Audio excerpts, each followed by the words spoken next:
आजकाल असं झालं ना की आपलं काम कोणाला दिसत पण नाही आणि दिवसभर आपलं काम संपत पण नाही. सकाळी उशिरा उठले होते, असं वाटतं थोडं बसायला भेटलं, पण काय मम्मी लगेच म्हटली जाऊन वरी पापड गोळा करणार. मग उरी गेले, तसल्या उन्हामध्ये जाऊन बसले.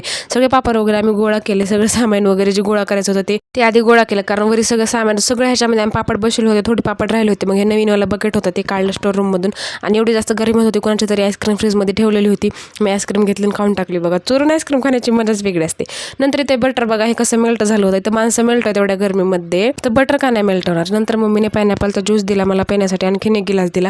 तिला वाटलं असेल पुरीला चांगली ताकद आली पाहिजे काम करण्यासाठी. नंतर संध्याकाळी आम्ही मस्त जे आहे ते पिझ्झा मागवला होता. आणि पिझ्झावाले असं करतात ना, पिझ्झा कमी ना ऑर्गॅन चिली फ्लेक्स जास्त देतात मला असं वाटतं. नंतर फ्रुटी वगैरे ते सगळं पहिलं रात्री झोपी गेलो, काय स्वयंपाक वगैरे रात्री काहीच केलं नाही. दुसऱ्या दिवशी सकाळी असेच कामं बघा सगळं चालू झाले आपलं. ते आजकाल असं झालंय ना की सकाळी एकदम कामं करायचे, दुसरे काय कामच राहिले नाहीत आपल्याला. सकाळी उठायचं, स्वयंपाक करायचं, एवढंच भांडे घासायचं, एवढंच काम राहिलं. असं झाले की काम कुणाला दिसत पण नाही आणि आपलं दिवसभर काम संपत पण नाही.